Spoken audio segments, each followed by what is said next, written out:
معزز و محترم حاضرین و سامعین، جس طرح کہ آپ نے ملاحظہ فرمایا ہے، ہماری اس عظیم الشان مسجد کے دو طلباء نے نماز تراویح میں قرآن مجید کا جو حصہ پڑھا ہے، ماشاءاللہ ہر دل مسرور ہوا ہے اور ہر طبیعت کو ایک سکون کی دولت نصیب ہوئی ہے۔ میں حضرت قاری صاحب کی خدمت عالیہ میں اور بچوں کے والدین کی خدمت میں اور جمعیت تبلیغ الاسلام کی انتظامی امور کی کمیٹی کے تمام افراد کی خدمت میں اور جتنے حضرات نے ان کے پیچھے نماز تراویح ادا کی ہے، سب کی خدمت عالیہ میں دل کی عطا گہرائیوں سے مبارکباد پیش اور دعا کرتا ہوں کہ اللہ تبارک و تعالی ان دونوں بچوں کو اہل اسلام کے لیے، اہل سنت کے لیے مزید نفع بخش فرمائے اور یہ صرف حافظ قاری نہیں بلکہ ایک پختہ عالم دین اور باعمل بنے اور امت محمدیہ کے لیے زیادہ سے زیادہ نفع دینے والے ہیں۔ حدیث میں نبی اکرم صلی اللہ علیہ وسلم کا فرمان ہے، خیرکم من تعلم القرآن وعلمہ، تم میں سے بہترین ہیں وہ افراد جو خود قرآن سیکھتے ہیں اور دوسروں کو سکھاتے ہیں۔ ایک حدیث میں نبی اکرم صلی اللہ علیہ وسلم نے قرآن مجید کی فضیلت کے بارے میں یہ فرمایا ہے، فضل کلام اللہ علی سائر الکلام کفضل اللہ علی خلقہ، اللہ تبارک و تعالیٰ کے کلام کی فضیلت تمام کلاموں پر ایسے ہے جیسے اللہ کی فضیلت اس مخلوق پر ہے۔ اللہ تبارک و تعالیٰ نے ان کی زبان کو یہ توفیق عطا فرمائی ہے کہ اللہ تبارک و تعالیٰ کا کلام جو ہے اس کی تلاوت فرما رہے ہیں۔ ہمارے امام اعظم ابو حنیفہ نعمان بن ثابت رضی اللہ تعالیٰ عنہ سے سوال کیا گیا کہ جو شخص یہ منت مان بیٹھے کہ اللہ سے بات کروں گا تو وہ کیا کرے؟ آپ فرماتے اس کو گھبرانا نہیں چاہیے بلکہ اس کو قرآن مجید پڑھنا چاہیے۔ سبحان اللہ۔ قرآن مجید پڑھنا اسی کے مترادف ہے جیسے بندہ اللہ تبارک و تعالیٰ کی بارگاہ میں راز و نیاز کی باتیں کر رہا ہے، اللہ تعالیٰ سے ہم کلامی کا شرف و اعزاز حاصل کر رہا ہے۔ ایک حدیث میں نبی اکرم صلی اللہ علیہ وسلم کا فرمان ہے، لو جعل القرآن فی احاب، اگر قرآن کو کسی کچے چمڑے کے اندر ڈال دیا جائے، احاب کہتے ہیں ایسا چمڑا جس کو دباغت نہ کی گئی، دباغت کے بعد پھر وہ چمڑا جو ہے وہ چمڑا کہلانے لگتا، اس سے پہلے اس کو احاب کہتے ہیں۔ اسی لیے ہماری فقہ کے اندر یہ بات ہے، کل احاب دبغ فقد طہر، ہر وہ چمڑا جو دباغت کر دیا جائے یعنی رنگ چڑھا دیا جائے پھر وہ پاک ہو جاتا ہے۔ الا الآدمی والخنزیر، دو چمڑوں کے سوا تمام چمڑے پاک ہو جاتے ہیں، انسان کا چمڑا اور خنزیر کا چمڑا۔ آدمی کا چمڑا اس کی حرمت کی بنیاد پر، اس کی فضیلت، اس کی عظمت کی بنیاد سے نہیں ہو سکتا ہے پاک، اور خنزیر کا چمڑا جو ہے اس کی نجاست کی بنیاد پر پاک نہیں ہو سکتا۔ تو یہ بات کر رہا ہوں، فرمایا لو جعل القرآن فی احاب، اگر کسی قرآن مجید کو کھال کے اندر رکھ دیا جائے اور پھر اس کو آگ میں ڈال دیا جائے، ثم القی فی النار، قرآن مجید کو کچے چمڑے میں ڈالا جائے اور اس چمڑے کو پھر آگ میں ڈالا جائے، آقا کونین صلی اللہ علیہ وسلم کا فرمان ہے، محترم نہیں جلے گا۔ سبحان اللہ فرمائے، عام کھال کے اندر ڈال دیا جائے، آگ میں پھینکا جائے، نہیں جلے گا، تو جس سینے میں رکھا ہو اس کا۔ حدیث میں نبی اکرم صلی اللہ علیہ وسلم کا یہ فرمان ہے، من جاءہ الموت وهو يطلب العلم ليحيي به الاسلام فبينه وبين النبيين درجة واحدة في الجنة، جس شخص کو اس حال میں موت آئی کہ وہ علم دین کی طلب میں لگا، پڑھتے پڑھتے پڑھتے اس کا انتقال ہو گیا، حضور نبی اکرم صلی اللہ علیہ وسلم فرماتے ہیں اس شخص کے درمیان اور نبیوں کے درمیان جنت میں صرف ایک ہی درجہ کا فرق ہوگا۔ اسے آپ اندازہ لگائیے کہ قرآن مجید کی عظمت اور فضیلت کا حل کیا ہے۔ اور پھر نبی اکرم صلی اللہ علیہ وسلم کا فرمان، الماہر بالقرآن مع السفرۃ الکرام البررہ والذی یقرأ القرآن ویتتعتع فیہ وعلیہ شاق لہ اجران۔ حضور نبی اکرم صلی اللہ علیہ وسلم فرماتے ہیں قرآن میں مہارت رکھنے والا نیک لکھنے والے فرشتوں کے ساتھ جن کو کرامن کاتبین کہا جاتا ہے، نیکیاں لکھنے والے فرشتے، مع السفرۃ الکرام البررہ، نیک لکھنے والے فرشتوں کے ساتھ ہے۔ اور وہ شخص جو قرآن پڑھتا ہے لیکن قرآن اس پہ بھاری ہو جاتا ہے، یعنی قرآن پڑھتا ہے لیکن زبان ساتھ نہیں دیتی، اٹک جاتا ہے۔ حضور نبی اکرم صلی اللہ علیہ وسلم فرماتے ہیں پڑھتا ہے، کوشش کرتا ہے لیکن زبان ساتھ نہیں دیتی، اٹک اٹک کے پڑھتا ہے، اور قرآن اس پہ پڑھنا شاق ہوتا ہے، فرمایا اس کے لیے ایک اجر نہیں، اس کے لیے رب نے 2 اجر رکھے۔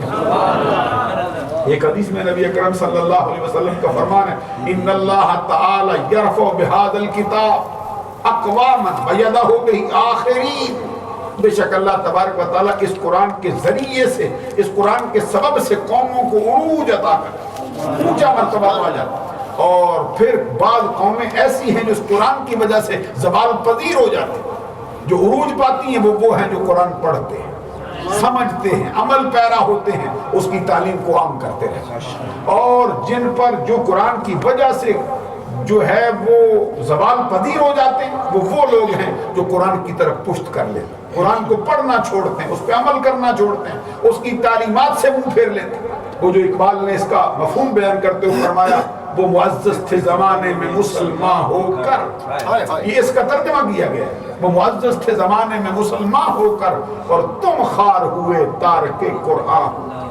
تارک قرآن ہونے والا شخص خار ہوگا، وہ ذلیل ہوگا، وہ رسوا ہوگا۔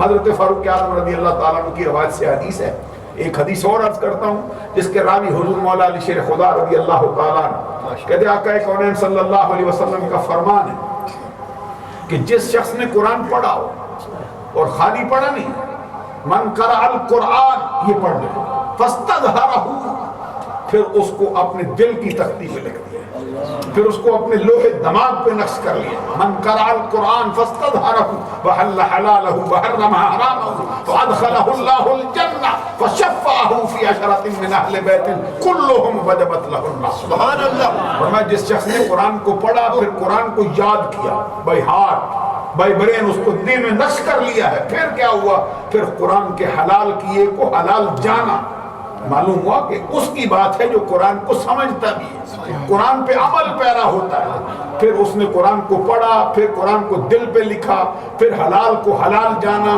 پھر وہ حرام کو حرام سمجھا، اس سے بچا۔ اس کا بدلہ کیا ہے؟ اللہ تبارک و تعالیٰ اس کو جنت میں داخل فرمائے گا۔ کیا مطلب ہے؟ حساب و کتاب کے بغیر، اور صرف اس کو نہیں بلکہ اس کے خاندان کے 10 افراد جن پر جہنم واجب ہو چکی ہے، رب ذوالجلال فرمائے گا سفارش تو کر دے، بخش کر جنت میں داخل۔ پھر حدیث میں فرمایا گیا کہ وہ شخص جو قرآن پڑھ لیتا ہے وہ تو وہ رہا، اور قرآن پہ عمل، من قرأ القرآن وعمل بہا، جو شخص قرآن پڑھتا ہے اس پہ عمل پیرا ہوتا ہے، اس پر کتنے مہربان ہوتے ہیں، البس والداہ تاجا فی یوم القیامہ ضوءہ احسن من ضوء الشمس۔ فرمایا گیا کہ جو شخص قرآن پڑھتا ہے اس پہ عمل پیرا ہوتا ہے، اس کا مرتبہ تو بہت اونچا ہے، اس کے والدین کو قیامت کے دن ایسا تاج پہنایا جائے گا جس کے سامنے سورج کی روشنی بھی مان پڑ جائے گا۔ یہ ہے حافظ قرآن کا مرتبہ۔ اللہ تبارک و تعالی ہمیں بھی توفیق عطا فرمائے کہ ہم بھی اپنے بچوں کو اسی راستے پہ لگائیں، ہر بچے کو قرآن کا حافظ ہونا چاہیے۔ سبحان اللہ۔ اور آپ کو بھی کوشش کرنی چاہیے اس زندگی میں، ابھی جس عمر میں بھی آپ صرف اس پر بھروسہ نہ ہو، بچے ہیں، یہ بچے تو کریں گے ہی کریں گے۔ میں نے ایک ایسے بندے کو دیکھا ہے جس نے 80 سال کی عمر میں بغیر کسی استاد کی خدمت کے تنہ تنہا قرآن مجھے خود انہوں نے بتایا، میں نے وہاں پہ ایک حافظ قرآن کو بھیجا، مجھے انہوں نے فرمایا کہ ایک حافظ صاحب بھیج دیں، ہمارے ہاں تراویح پڑھائیں گے۔ اپنی الگ ان کی مسجد تھی، ان کا حلقہ تھا ایک۔ تو جب وہ واپس آئے حافظ صاحب، ہمارے مدرسے کے طالب علم تھے، تو میں نے پوچھا کیسا رہا؟ کہتے ایک بوڑھے سے بزرگ تھے تو وہ لقمہ دیتے تھے۔ میں نے کہا شاید ان کو تھوڑا بہت کسی جگہ سے یاد ہوگا۔ پھر میں واپس آیا، ان کی خدمت میں بیٹھا، بات میں نے کی کہ وہ اس طرح کہتے، کہتے نہیں یہ نہیں تھا میں مجھے یاد ہے، کہتے میں نے یاد کر لیا، حفظ کر لیا۔ 80 سال کی عمر میں قرآن حفظ کر لیا۔ اور آپ بھی اگر کوشش کریں، حفظ ہو، پھر مفہوم ہو، پھر کبھی بے شک ایک دن میں آدھی آیت، 8ویں دن ہی ایک آیت ہو جائے، آپ کا شمار بھی طالب علم میں ہوگا۔ حدیث نے فرمایا کہ العالم والمتعلم سواء فی الجنہ، جنت میں عالم ہو یا طالب علم ہو دونوں برابر ہیں، دونوں برابر ہیں۔ کوشش فرمائیں آپ بھی، اور ان بچوں کے لیے بھی دعا کریں. ماشاءاللہ خوش کر دیا دل انہوں نے، نہ صرف میرا بلکہ ہر شخص. اور آخری تراویح تھی، اس کا لطف جو ہے وہ پورے مہینے سے بھی زیادہ آ گیا. اللہ تعالیٰ ان بچوں کو نعرہ تکبیر، نعرہ رسالت، علماء اہل سنت صلی اللہ علیہ یا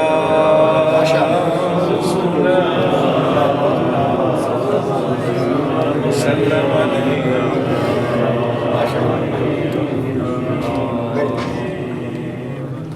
ماشاءاللہ بہت اچھے سوال کیے گئے ہیں. سوال پہلا کرتے کہتے ہیں کہ کیا مرنے والے کو انتقال کر جانے کے بعد یہ پتہ ہوتا ہے کہ اس کے اہل و عیال کیا کر رہے ہیں؟ ماشاءاللہ بہت اچھا اور قیمتی سوال ہے. جو شخص انتقال کرتا ہے، حضور نبی اکرم صلی اللہ علیہ وسلم خود فرماتے ہیں کہ اذا وضع العبد فی قبرہ، جب تم کسی بندے کو قبر کے سپرد کر کے دفنا کے واپس لوٹتے ہو، اس کی کانوں کی سماعت کا حال یہ ہوتا ہے کہ وہ تمہارے جوتوں کی آہٹ کی آواز کو بھی سنتا رہتا ہے. بعض حدیثوں کے اندر یہ بھی آیا ہے کہ جس شخص کو وہ زندگی میں پہچانتا ہے، جب وہ اس کی قبر پہ جا کے اس کو سلام کرتا ہے تو پھر وہ اس وقت بھی اس کی پہچان رکھتا ہے. بعد نے یہ بھی لکھا ہے کہ اگر اس کی قبر پہ آ کے کوئی جانور بیٹھ جاتا ہے، پرندہ بیٹھتا ہے، تو وہ یہ بھی سمجھتا ہے کہ یہ نر ہے یا مادہ ہے، میل ہے یا فیمیل ہے. اب آپ اندازہ لگائیے اس کا حال کیا ہے. اور جو اللہ کے برگزیدہ بندے، ان کی روحوں کا حال اہل سنت کے نظریے میں ان اللہ تعالی یوتی لارواحہم قوۃ الاجساد فیذهبون من الارض والسماء والجنۃ وحیث یشاءون فیدمرون اعداءهم فینصرون لاولیائہم ان شاء اللہ تبارک و تعالی. جب روحیں جسموں سے جدا ہوتی ہیں تو اللہ تبارک و تعالی ان نیکوکار لوگوں کی روحوں کو کئی جسموں کی طاقت عطا کرتا ہے اور ان کو اجازت دیتا ہے آسمان کے جس کونے میں جانا چاہیں ان کی مرضی، زمین کے جس کونے میں جانا چاہیں ان کی مرضی، جنت کے دسترخوان پر بسیرا کرنا چاہیں ان کی مرضی. وحیث یشاءون، جہاں ان کا دل چاہے، پہاڑوں پہ، صحراؤں پہ، اپنے گھر کسی اور مقام پر، جہاں جانا چاہے اللہ کی طرف سے اجازت دی جاتی ہے. اور یہاں تک کہ ان کو اجازت دی جاتی ہے اگر وہ اپنے دشمنوں کو مارنا چاہیں ان کی مرضی، اگر اپنے دوستوں کی مدد کرنا چاہیں ان کی مرضی. یہ سب کچھ اللہ کی عطا سے ہوا کرتا ہے. یہ نظریہ اہل اسلام ہے. تو کسی وقت اس پر تفصیلی بات بھی آپ کی خدمت میں عرض کریں. کہتے ہیں اسلام میں سالگرہ منانا جائز ہے یا ناجائز؟ آپ کو معلوم ہے کہ جو اسلام کے اندر خود نبی اکرم صلی اللہ علیہ وسلم کا اپنا قاعدہ رہا ہے. صحیح مسلم میں بڑی مشہور حدیث ہے، سئل رسول اللہ صلی اللہ علیہ وسلم عن صوم یوم الاثنین. آقا کونین صلی اللہ علیہ وسلم سے پوچھا گیا کہ آپ سوموار کے دن کا روزہ کیوں رکھتے ہیں؟ تو جواب میں نبی اکرم صلی اللہ علیہ وسلم نے فرمایا فیہ ولدت وفیہ انزل علی القرآن. اس کی وجہ یہ ہے کہ اس دن میری پیدائش ہوئی. اس دن میرا میلاد ہوا ہے، تو میں اپنے میلاد کی یاد کو تازہ کرنے کے لیے، رب کا شکر ادا کرنے کے لیے ہر سوموار کو روزہ رکھتا ہے. دوسری وجہ یہ فرمائی کہ اس دن مجھ پر قرآن کے نزول کا آغاز ہوا ہے. اور بڑی مشہور حدیث ہے جس کو صاحب مشکات نے بھی نقل کیا ہے اور صحیح بخاری میں بھی ہے، صحیح مسلم میں بھی ہے، متفق علیہ حدیثوں میں سے ہے. حضرت عباس بن عبد المطلب یا حضرت عبداللہ بن عباس رضی اللہ تعالیٰ عنہما یہ راوی ہیں، کہتے ہیں نبی اکرم صلی اللہ علیہ وسلم جب ہجرت فرما کر سرزمین مکہ المکرمہ سے مدینہ المنورہ میں جلوہ فرما ہوئے ہیں. فلما قدم المدینہ فوجد الیہود صیاما یوم عاشوراء فقال رسول اللہ صلی اللہ علیہ وسلم ما هذا اليوم الذي تصومونه فقالوا هذا يوم عظيم انجى الله موسى وقومه وغرق فرعون وقومه فصامه موسى شكرا ونحن نصومه فقال رسول الله صلى الله عليه وسلم نحن احق واولى بموسى منكم فصامه وامر بصيامه. ابھی سبحان اللہ بولنا مجھے سمجھ آتی کہ آپ کی توجہ ہے ذرا فقیر کی طرف. یعنی آپ اندازہ لگائیے ذرا اس بات کا بھی. نبی اکرم صلی اللہ علیہ وسلم مکہ سے ہجرت فرما کر شہر مدینہ میں آئے تو وہاں کے یہودیوں کا آپ نے 10 محرم الحرام کا روزہ رکھتے دیکھا ہے. اور پھر جب ان کو پوچھا کہ کیوں رکھتے ہو، کون سا دن ہے؟ کہتے سرکار یہ عظمت والا دن، عظمت سرکار نے نہیں فرمایا عظمت والا کیسے ہو گیا، تو آگے بیان کر دیں اس کی وجہ یہ ہے کہ اس دن اللہ تبارک و تعالیٰ نے موسیٰ علیہ السلام کی قوم کو نجات عطا فرمائی، اس دن اللہ تبارک و تعالیٰ نے فرعون کو اس کی قوم کو غرق کر دیا۔ حضرت موسیٰ علیہ السلام نے اس دن کو بطور شکرانے کی یادگار کے روزہ رکھا، ہم بھی ان کی سنت سمجھ کر روزہ رکھتے ہیں، تو نبی اکرم صلی اللہ علیہ وسلم نے فرمایا ہم زیادہ حقدار ہیں کہ موسیٰ علیہ السلام کی سنت پہ عمل پیرا، خود بھی روزہ رکھا اور صحابہ کو بھی روزہ رکھنے کا حکم دیا، اور ساتھ یہ فرمایا جب اگلا سال آیا اللہ نے توفیق عطا فرمائی تو صرف ایک دن کا نہیں رکھیں گے بلکہ 10 کے ساتھ 9 بھی ملا لیں گے تاکہ ہمارا نظریہ الگ ہو جائے، یہودیوں کا نظریہ الگ ہو جائے۔ پھر آپ کو معلوم ہے حضرت عیسیٰ روح اللہ کلمۃ اللہ نے قرآن مجید کے اندر ان پر جو سلام انہوں نے اپنے آپ پر بھیجا ہے تو 3 دنوں کو خاص کیا ہے، کہتے ہیں والسلام علیہ یوم ولدت و یوم اموت و یوم ابعث حیا، سلام ہو مجھ پر اس دن جس دن میں پیدا ہوا۔ معلوم ہوا کہ یہ یادگار کے طور پہ اپنی سالگرہ کو اگر اسلام کے ضابطے کے اندر رہ کر منایا جائے تو اس کے اندر کسی قسم کی قباحت کی کوئی بات نہیں۔ ہاں یہ ہے کہ اس کے اندر فضول خرچی کرنا یا اس کے اندر شریعت کا ضابطہ توڑ دینا یا اس کے اندر اسلام کو پس پش ڈال دینا، یہ بجائے اس کے کہ اس کے اندر برکت پیدا ہوگی اس کے لیے نحوستوں کا اور گناہوں کا باعث ہوگا اور اللہ کے غضب کے کو دعوت دینے کے مترادف ہوگا۔ اگلا سوال ہی کہتے ہیں پتہ چلا ہے کہ موت کا ایک ٹائم مقرر ہے، حدیث میں قلم اٹھ گیا ہے تو بعض کتابوں میں لکھا ہے کہ اولیاء نے کسی مردے کو دوبارہ زندگی دے دی۔ اچھا یہ آپ کو معلوم ہے قرآن مجید میں بھی لکھا ہے وَهُمْ أُلُوفٌ حَذَرَ الْمَوْتِ فَقَالَ لَهُمُ اللَّهُ مُوتُوا ثُمَّ أَحْيَاهُمْ۔ پہلے مارے ہزاروں کی تعداد میں تھے جن کو موت دے دی گئی، پھر فرمایا اٹھ جاؤ زندہ ہو گئے۔ آپ کو معلوم ہے حضرت یہ صرف کتابوں میں نہیں لکھا، حضرت عیسیٰ روح اللہ کلمۃ اللہ کی کہتے ہیں انی اخلق لکم من الطین کہیۃ الطیر فانفخ فیہ فیکون طیرا باذن اللہ وابرئ الاکمہ والابرص واحیی الموتى باذن اللہ۔ سبحان اللہ، میں اللہ کے حکم سے مردے زندہ کرتا ہوں۔ پھر یہ آپ کو معلوم ہے قرآن مجید میں حضرت ابراہیم علیہ السلام کا واقعہ بیان کیا گیا ہے، انہوں نے اللہ سے عرض کیا قال ابراہیم رب ارنی کیف تحیی الموتى قال اولم تؤمن قال بلی ولکن لیطمئن قلبی قال فخذ اربعة من الطیر فصرهن الیک ثم اجعل على كل جبل منهن جزءا ثم ادعوهن یاتینک سعیا۔ اس کا خلاصہ یہ ابراہیم علیہ السلام نے عرض کیا مولا دکھا مجھے مردے کیسے زندہ کرتا ہے، اللہ تبارک و تعالیٰ نے فرمایا تو ایمان نہیں لایا، کہتے ہیں مولا ایمان لایا ہوں لیکن مشاہدے کی صورت میں اطمینان قلب چاہتے ہیں، تو ورنہ پھر 4 پرندے لے لے ان کو اپنے پاس رکھ ساتھ کے تیرے ساتھ مانوس ہو جائیں، پھر ان کو ذبح کر کے پہاڑوں پہ پھینک دے، پھر ان کو کھڑا ہو کے آواز دے، جس کو تو آواز دیتا جائے گا زندے ہو کے تیرے پاس آتے جائے گا۔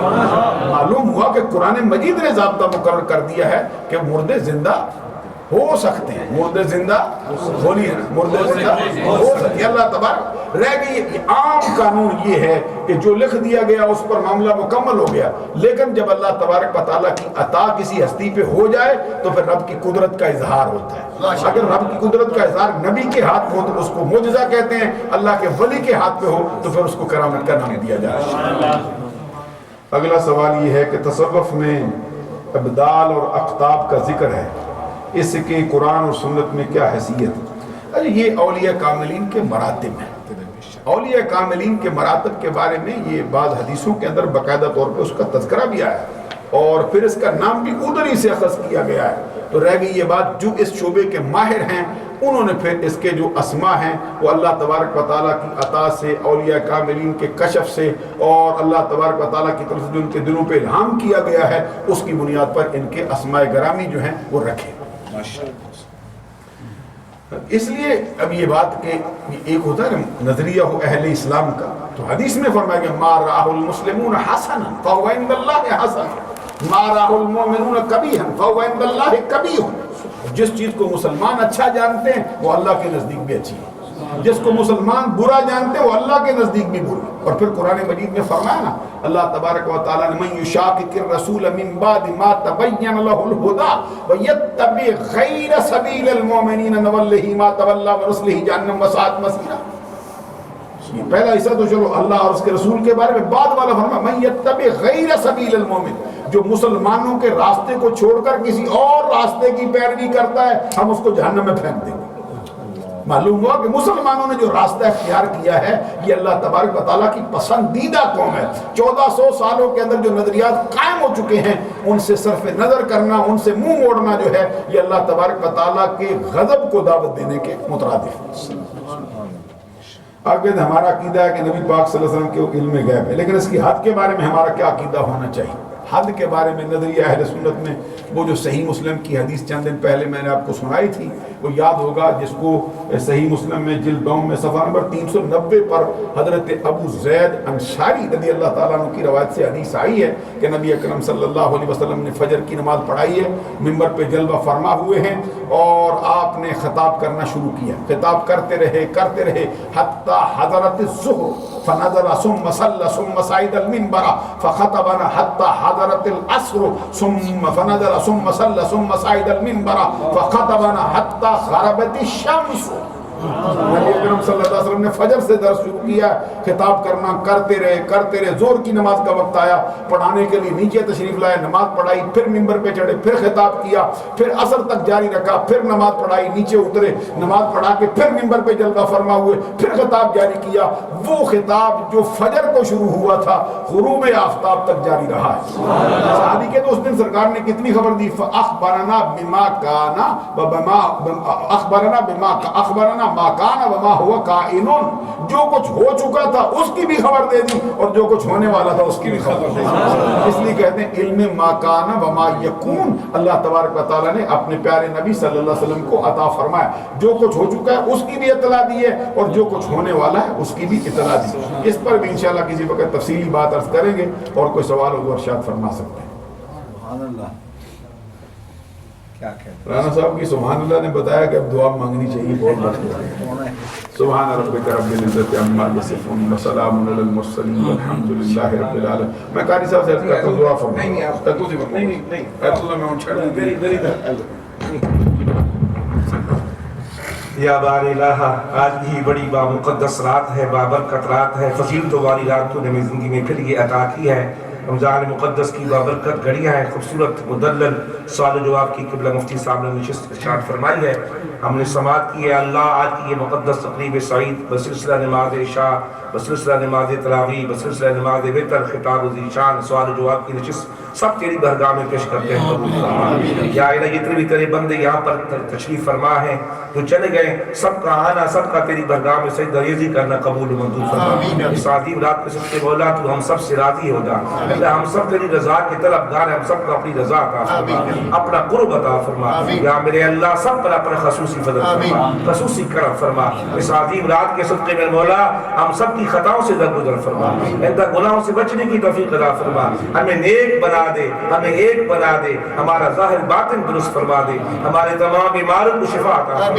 کہ تیرے یا الہی یہ بندوں نے، پیارے پیارے بچوں نے پیارا تیرا مقدس کلام پاک نماز طیب میں ہمیں سنایا ہے، ان کی زندگیاں دراز فرما، ان کی سینے ہمیشہ قرآن سے روشن فرما، ان کے والدین ان پر بھی کرم فرما، ان کے اہل و عیال پر بھی اپنا خصوصی کرم فرما۔ اس طرح حضرت نے فرمایا کہ مکمل قاری قرآن، حافظ قرآن اور عالم دین بعمل بننے کی ہمیشہ توفیق فرما۔ جو کچھ پڑھا گیا، جو کچھ سنا گیا قبول و منظور فرما۔ جو بھی ہم تیرے حضور ہاتھ اٹھا کر دعا مانگ رہے ہیں، جتنے بھی ہم نے مانگی ایسے بھی قبول فرما، جو نہیں مانگ سکے تو جانتا ہے، ہمارے دلوں پر آج اس کو جانتا ہے، وہ بھی ہمیں عطا فرما۔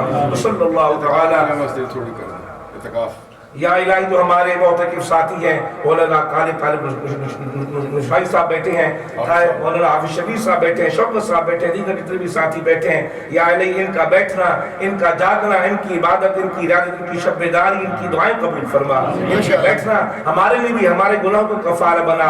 جتنے بھی یہ تیرے حضور دعائیں کر رہے ہیں اپنے لیے، اپنے اقربات کے لیے، ہم سب کے لیے، اے اللہ سب دعائیں ان کے حق میں، ہمارے حق میں قبول فرما۔ بڑی محنت کرے میرے مولا تیری رضا اور تیری خوشنودی کے لیے تیرے گھر میں تشریف فرما دے اللہ۔ یا جو بھی تجھ سے مانگ رہے ہیں ان کی دعاؤں کے صدقے ہماری اس دعا کو شرف قبولیت عطا فرما۔ یہ مقدس مہینہ جس کے اختتامی لمحات ہیں پھر تیری طرف یا الہی واپس لوٹ رہا ہے، یہ مہمان بن کے طرف سے آیا، ہم نے کوشش کی ہے، جتنی بھی ہم نے اس کی میزبانی کا ادا کیا ہے، یا الہی ہم کمزور ہیں، جتنی بھی ہماری ہم سے خطائیں ان کی معافی عطا فرما۔ یعنی کہ جب تیرا یہ مقدس مہینہ تیرے پاس واپس لوٹ کر جائے تو ہم سے راضی ہو کر جائے۔ رمضان مقدس جب اللہ کی بارگاہ میں میں تو پہنچے گا تو ہم سے راضی ہو کر جانا. جتنے بھی ہم سے یعنی خطائیں ہوں گی اس مبارک مہینے کے صدقے معافی عطا فرما. پورا مہینہ تیرے بندوں نے تیرے گھروں کو آباد کیا ہے. اس مسجد جتنے بھی نمازیان مرد و خواتین اہل محلہ اہل علاقہ ہمارے دوست احباب چاہنے والے محبت کرنے والوں نے اپنی اپنی محبت کا اظہار کیا. اللہ سب پر اپنا خصوصی فضل و احسان فرما.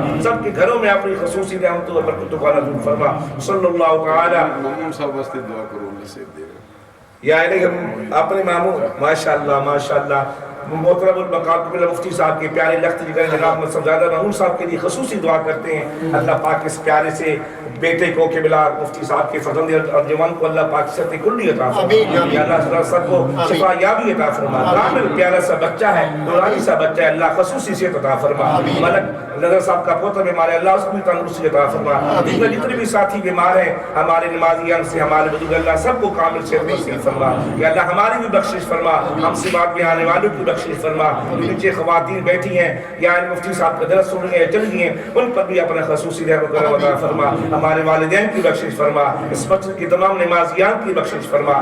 صلی اللہ تعالی علی نبی المختار محمد وعلی صحابہ اجمعین برحمتک یا ارحم الراحمین. یا زندہ